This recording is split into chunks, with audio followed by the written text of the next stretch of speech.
We begin tonight with breaking news on the southbound 805 in the Lincoln Park area. I'm Marcella Lee. I'm Jessica Pagan in for Carlo Cicchetto. That area is where a man was shot in the leg in what the CHP is calling a road rage shooting. It happened at the 43rd Street off-ramp from the 805 just after 4 this afternoon. According to the CHP, a man riding in a gray car driven by a woman shot another man in a white Toyota 4Runner. The man hit is being treated at the hospital and is expected to be okay. No other description or information about that gray car is available at this moment. At last check, the 43rd Street off-ramp from the 805 was still closed. Anyone with information about what is believed to be a road rage shooting should call the CHP.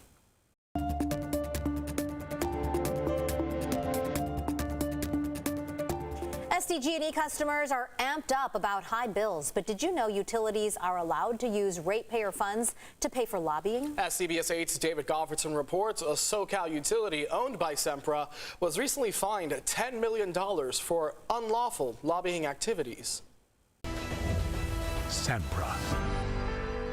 It might surprise a lot of people to know that your utility is using your money to shape California's policy. Lobbying at ratepayer expense is allowed under state law if, for example, the utility is encouraging more energy efficiency, like supporting building codes that require electric stoves, according to Sarah Gerson, an attorney with the environmental law group Earth Justice. The problem is that SoCalGas got caught using our money to lobby against stronger energy efficiency standards.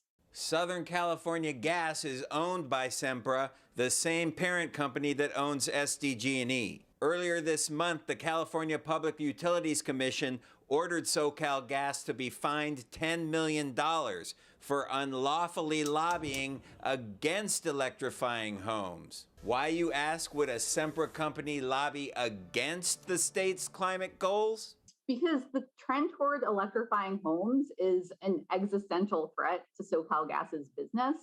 SoCalGas and its parent company Sempra have a business model that relies on selling fossil fuels. SoCalGas is the same company that paid $1.8 billion last year to settle a lawsuit over the massive gas leak in Aliso Canyon. We reached out regarding the most recent decision. The utility emailed NewsAid a statement saying, in part, SoCalGas is focused on a business strategy that is sustainable and aligned with California reaching its climate and clean air goals. We look forward to working with the CPUC and staff on how to strengthen these efforts.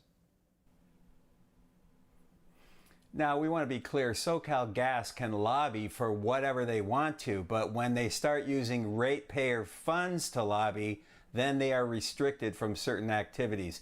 That $10 million fine still has to be approved by a full vote of the California Public Utilities Commission.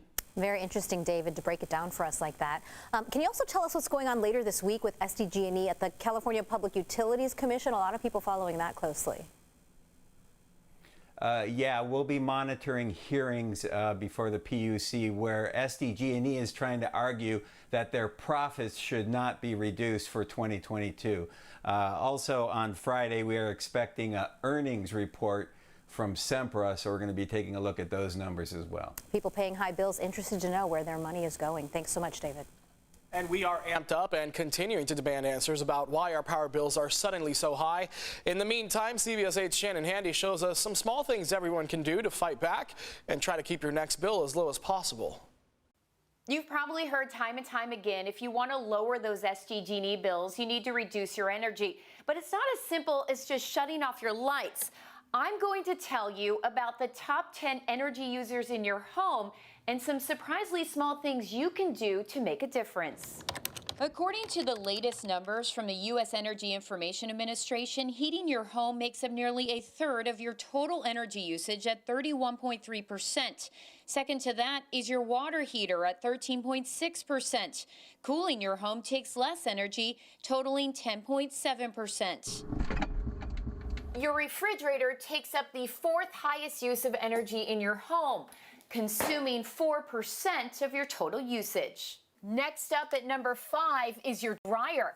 That makes up 3.2% of your total usage. Lighting comes in at number 6, making up just 2.8% of your total usage. Rounding out the top 10, home entertainment equipment at 2.8%, cooking appliances at 1.3%, computers at 1.1%, and furnace fans and boiler circulation pumps at 1.1%. Separately, some of those things may seem minor, but combined, they use a lot of energy.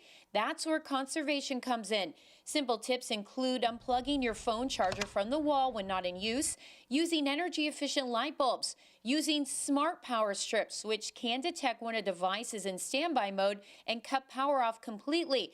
After all, devices do still use energy even when off if they're still plugged in.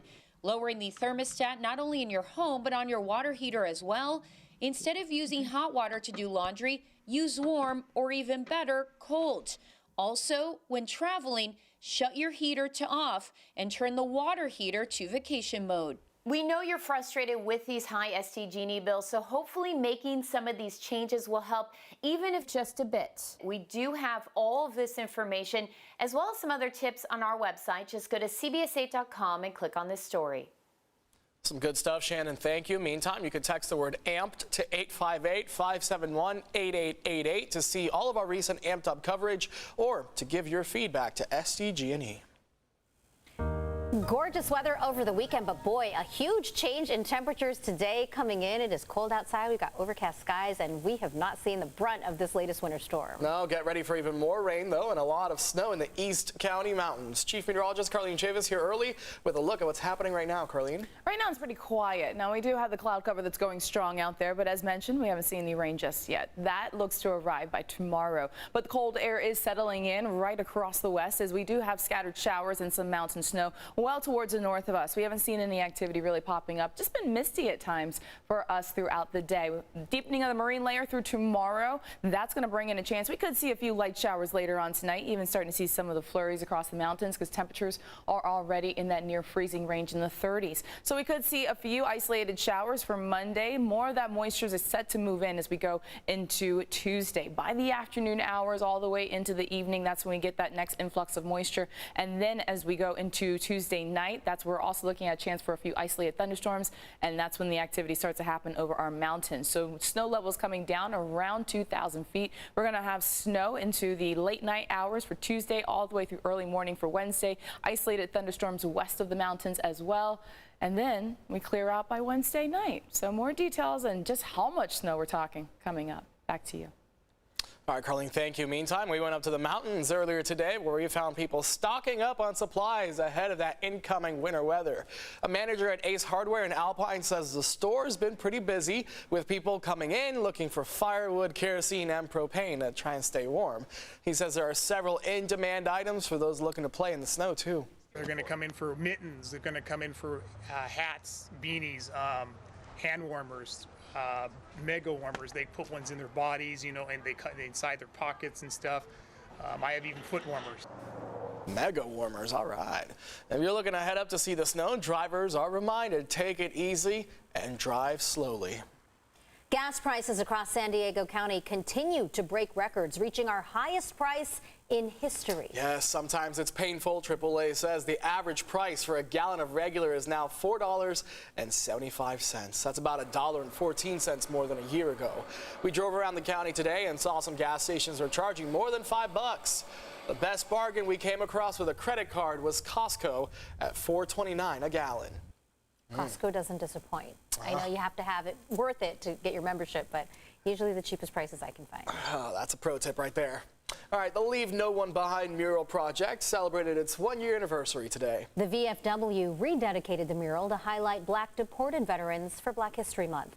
Their stories are often left out of existing discussions about immigration.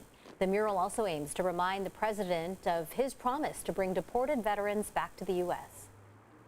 And also to applaud President Biden for his initiative in issuing a directive to Homeland Security, Department of Defense, and VA to create that initiative to support bringing our deported veterans home. President Biden launched the initiative last July, but the deal remains unfinished, so the project is renewing its efforts to urge the president to seal the deal.